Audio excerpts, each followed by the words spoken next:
그 길은 참 험하니 우리 몸에 지워있는 그 더러운 죄짐은 하나 없이 벗어놓고 힘써서 들어갑시다. 구원으로 인도하는 그 좁은 문 들어가 영생으로 인도하는 그 생명길 갑시다. 이 세상에 많은 사람 큰 문으로 들어가 넓은 길로 갈지라도 멸망으로 끝나니 세상 헛된 부귀영화 모두 내어버리고 주의 말씀 순종하여 그 생명길로 갑시다. 구원으로 인도하는 그 좁은 문 들어가 영생으로 인도하는 그 생명길 갑시다.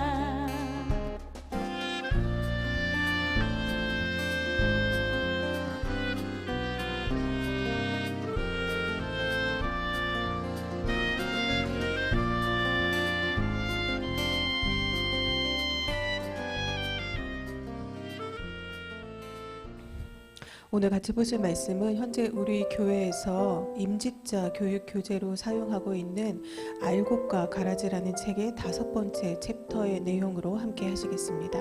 영상을 하나 먼저 보시겠습니다. 이곳에 우리가 많은 곳에 이제 이 박물관에서도 만들어놨지만은 광야에서의 이 성막을 보는 것은 특별한 은혜가 있는데 광야에 예. 이 하나님께서 모세에게 만들라고 한 그 사이즈 그대로 만들어 놓은 것입니다.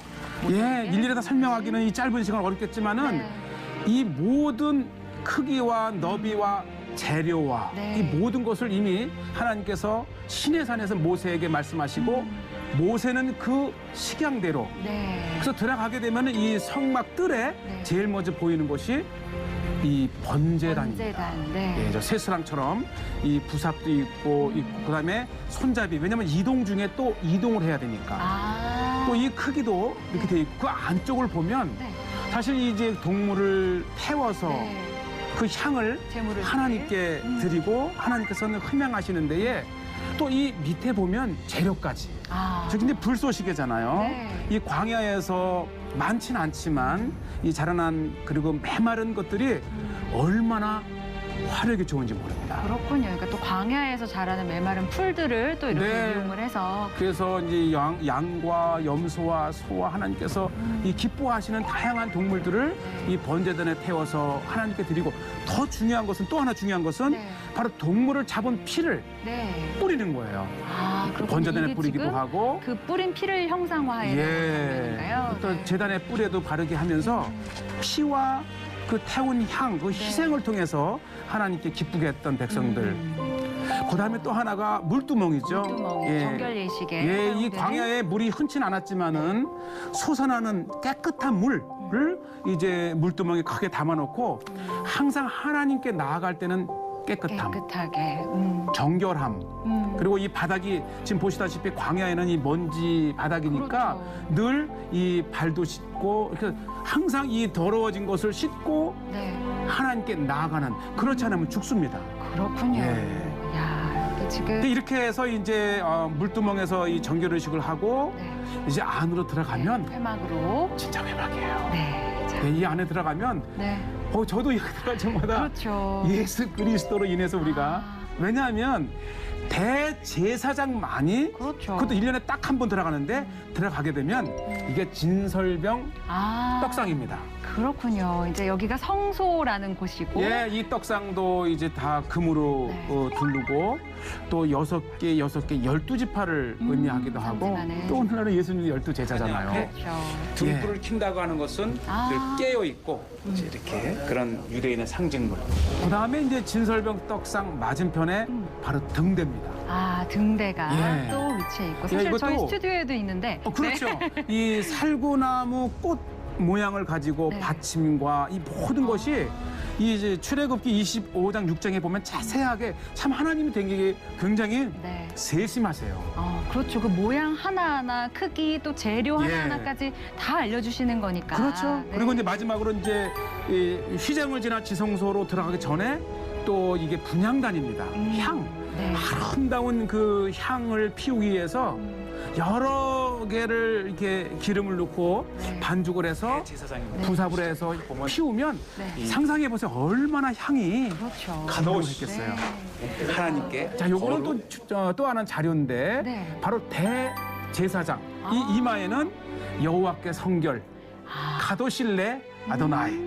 예, 이렇게 해서 그다음에 이제 양 어깨에는 12지파를 6개 지파씩 하고 네. 이걸 흉배라고 하는데에 네. 이게 12지파 이름을 써놓긴 했지만 저것이 굉장히 귀중한 12고속입니다. 아, 그렇군요. 왜 성경에도 보면 대제사장의 의복에 대해서도 상세하게 설명이 되어 있잖아요. 그리고 맨 밑에는 네. 이 석류나무 열매와 종, 그렇죠. 특히 저 종이 네.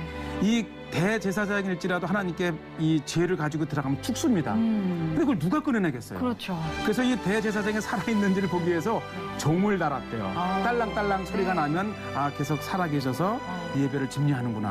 음. 그렇게 해서 이제 이 레위 지파와 이 성막에서 일을 하는 제사장의 모습을 이렇게 보시고요. 아마 이 성막 안에서 가장 중요한 건데 예. 바로 홀리 앤 홀리스 지성소입니다. 지성소. 야, 이 들어갈 때에 그 느낌. 네. 우리는 예수 그리스도에서 이렇게 마음 놓고 네. 이 자유함으로 들어갈 수 있잖아요. 그렇죠. 이것이 바로 법궤입니다. 법궤. 저희가 법궤. 방금 스튜디오에서 설명해 예. 드렸던 바로 법궤. 법궤통이 있고 그 위에 뚜껑, 음. 속죄소라고 하는 뚜껑이 있고 그 뚜껑 위에 네. 두 이 그룹을 그룹. 만들어서 서로 이제 마주보게 만들면서 얼굴은 땅을 보게 만들고. 그렇죠. 여기 이렇게 들어가도 우리의 마음속에 계속 이 경건한 마음과 맞아요. 함께 때로는 두려운 마음도 그렇죠. 있어요. 약간 하나님 경외의 앞에. 마음도 있고요. 예. 네, 그렇습니다. 그리고 더 중요한 것은 이제 진짜 과연 이 법궤에 무엇이 들어있을까? 이 안쪽도 열어볼 수 있군요. 네. 자, 열어보면 이 안에 아까 바로. 3가지가 들어있다고 하셨어요? 네. 원래 이 출애굽에는 이제 2가지의 그 언급이 되어 있지만 이 히브리서에 따라서 3개를 놓았는데 네. 첫째는 이 시내산에서 네. 모세가 하나님께로부터 받은 두 돌판이 있고요. 네.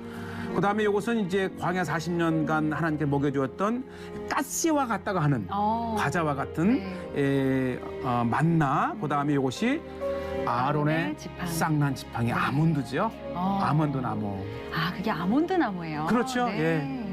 그렇군요. 그래서 법궤 보면 안까지. 이스라엘 백성은 이 법궤를 40년 내내 네. 이 가나안 땅에 들어와서까지도 이 하나님께서 주신 말씀을 기억하고 네. 아론 제사장을 기억하고 우리에게 일용할 양식을 주시는 하나님을 기억하면서 이 법궤를 늘 네. 이 기도와 예배의 중심에 놓았던 것을 볼 수 있고요. 네. 바깥에서 성막으로 들어가는 입구는 동쪽으로 들어가는 문 하나뿐입니다. 요한복음 14장 6절에서는요. 예수께서 가라사대 내가 곧 길이요 진리요 생명이니 나로 말미암지 않고는 아버지께로 올 자가 없느니라 라고 말씀하고 있습니다.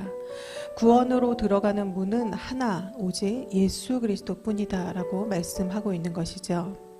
그런데 오늘 본문 마태복음 7장 13절에서 14절의 말씀을 보시면요. 2개의 문에 대해서 말씀하고 있습니다. 이 말씀을 언뜻 보면 교회 안에 있는 사람들과 교회 밖 세상에 속한 사람들에 대한 말씀으로 보이지만 교회 안에도 두 부류의 교인들이 있음을 말씀하고 있는 본문입니다. 이 두 부류는요, 모두가 똑같이 신앙인의 모습을 하고 있습니다. 그러나 그들이 들어가는 문이 다르다라고 오늘 본문은 말씀하고 있는 것입니다. 사람들은 대부분 자신들의 눈에 보이는 것, 눈앞에 보이는 것, 그 세상이 전부인 양 살아가게 됩니다. 지금 내 눈앞에서 벌어지고 있는 일들, 그 중에는 사람과의 관계의 문제도 있을 것이고요. 물질의 문제도 있을 것이며 교육의 문제 등 여러 가지가 있을 것입니다. 눈앞에 닥쳐있는 그 문제들이 각자의 삶에 많은 영역을 차지하고 있습니다. 특별히 생명의 문제는 어느 누구에게나 매우 중요하고도 굉장히 심각한 문제가 될 때가 있습니다. 그러나 이 생명의 문제에 있어서 가장 중요한 것은 영원한 생명을 얻는 것에 대한 문제입니다. 이 앞서서 제가 말씀드렸던 두 부류의 신앙인들은 이 생명의 문제에 대해서 각각 다른 생각을 가지고 있습니다. 교회는 어느 누구에게나 열려 있습니다. 교회를 들어가는 것에 대해서는 자격이 있지가 않습니다. 아무나 누구나 들어올 수가 있지요. 그러나 교회라는 건물 안으로 들어가는 것, 그 건물 안에 들어가는 것은 어느 누구에게나 똑같이 열려 있어서 누구나 동일하게 아무나 들어갈 수가 있습니다. 그러나 생명의 문과 멸망의 문을 선택하여 가는 두 부류의 사람들로 교회라는 건물 안에서 나뉘어지게 됩니다.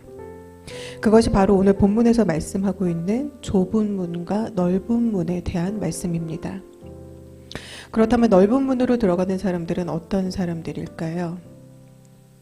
이들은 세상에서 즐기고 누렸던 것들을 여전히 즐기고 누리면서도 교회 생활에 아무 문제가 없는 사람들입니다.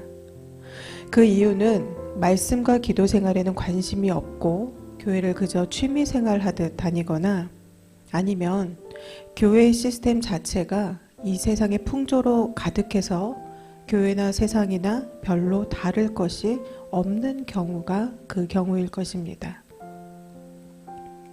넓은 문을 좋아하며 그 문으로 들어가는 자들은 세상적인 것을 얻고자 하는 마음이 그 마음 안에 가득합니다. 영원한 생명을 얻는 것에는 별로 관심이 없습니다. 이들은 겉으로는 예수님을 믿는다고 하지만 그 안에 내면의 변화가, 본성의 변화가 전혀 없는 사람들입니다. 십자가를 향한 희생과 헌신이라는 비용을 지불하지 않고도 얼마든지 신앙생활을 할 수 있다라고 착각합니다.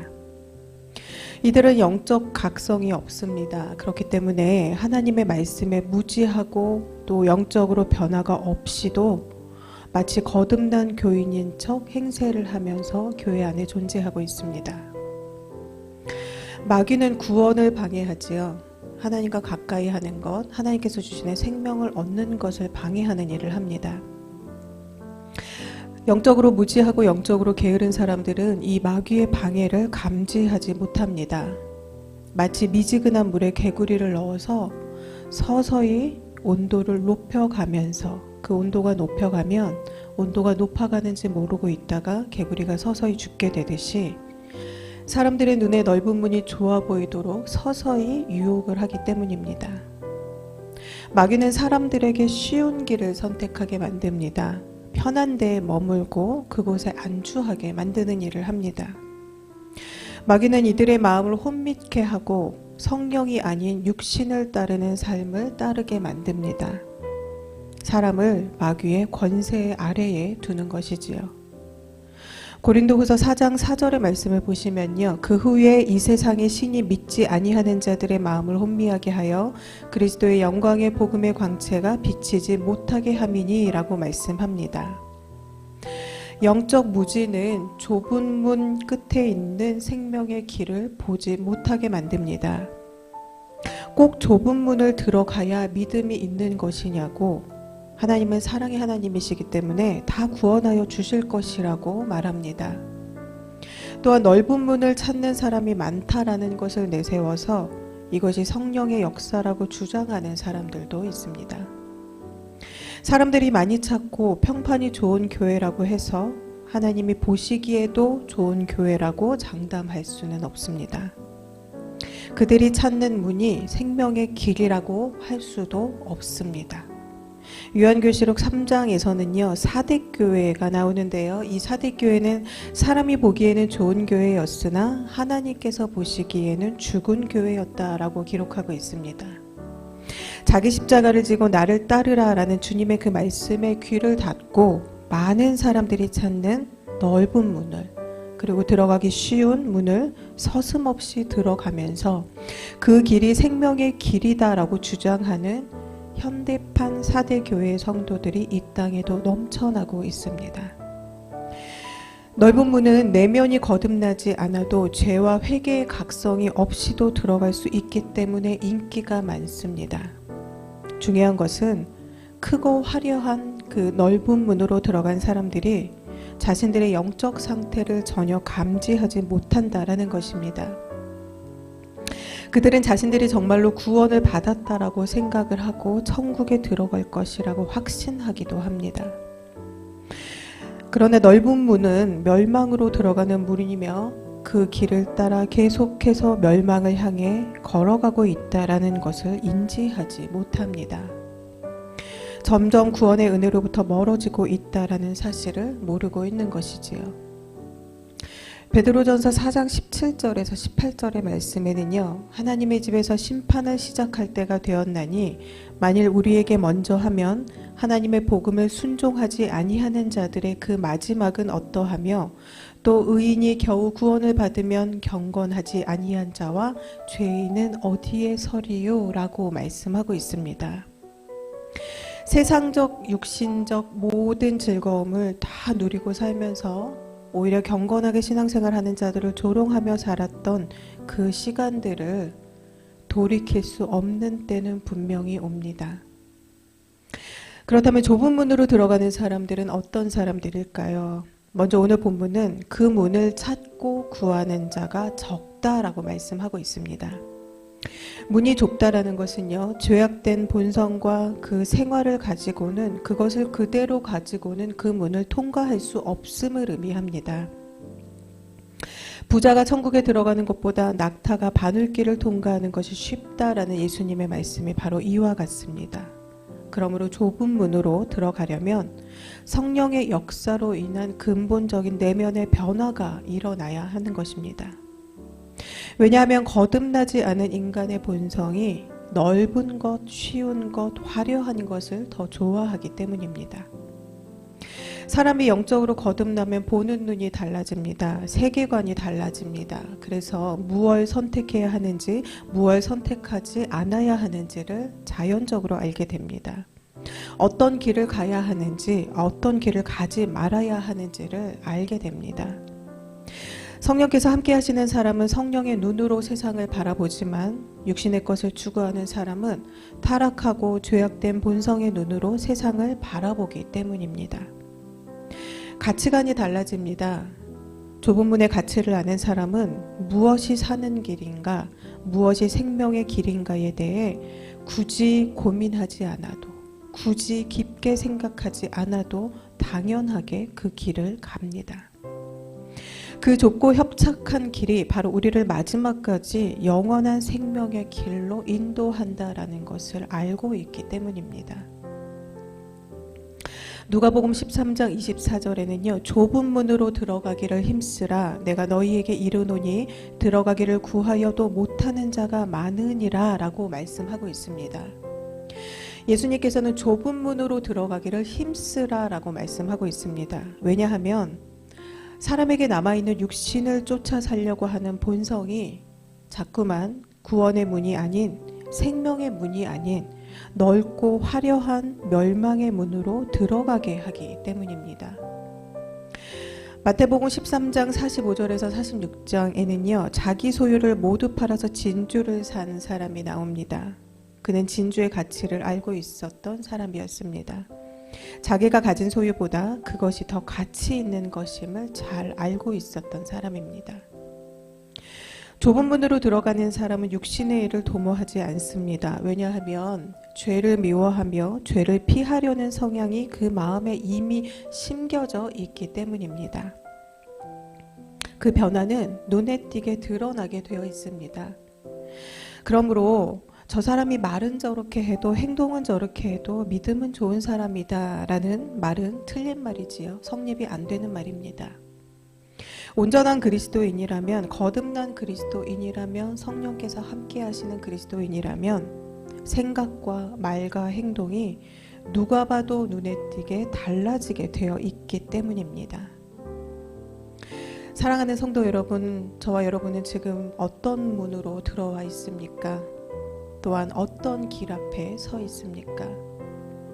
말씀을 통해 우리는 날마다 우리의 신앙을 점검해야 합니다. 만약 혹여라도 넓은 길에 있다는 것을 깨달았다면 그 자리가 멸망의 길임을 알고 속히 돌아서야 합니다.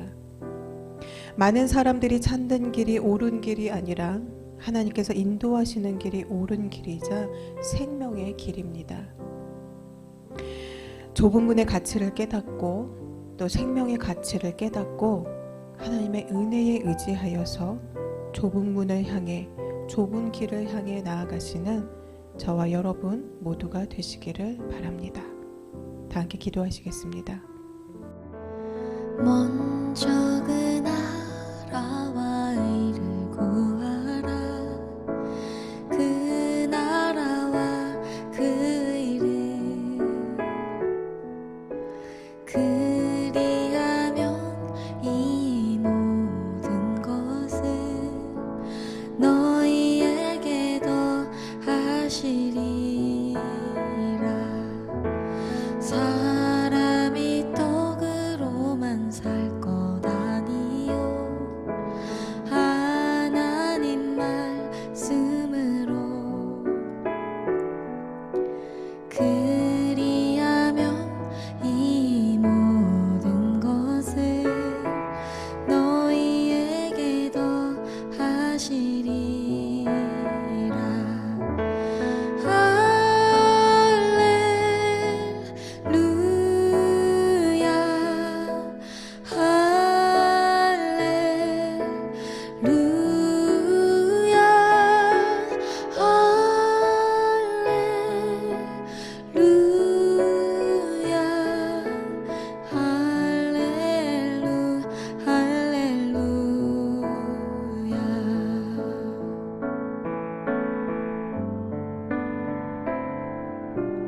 구하라 그리하면 주실 것이요 찾으라 찾을 것이요 두드리라 문이 열릴 것이니 할렐루 할렐루야